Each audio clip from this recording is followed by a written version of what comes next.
Alrighty guys, sorry for the bad audio. I have my garage open and it's raining right now, but I'm currently installing Windows 10 on my Chuwi HeroBox. And here's proof that it's actually reading the normal SSD.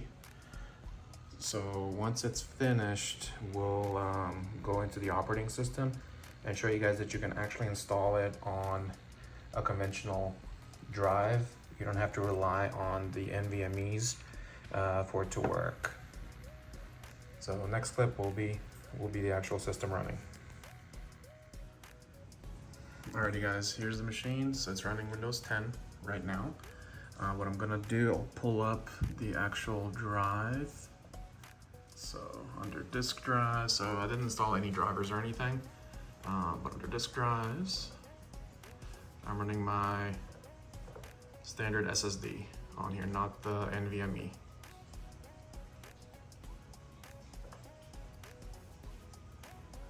So yeah, shows you guys that you guys can actually install if you don't have any other larger NVMe drives.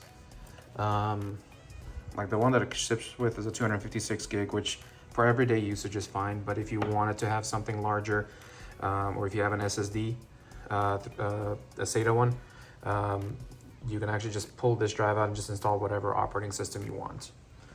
But other than that, thanks for watching, and I'll see you guys in the next one. Peace.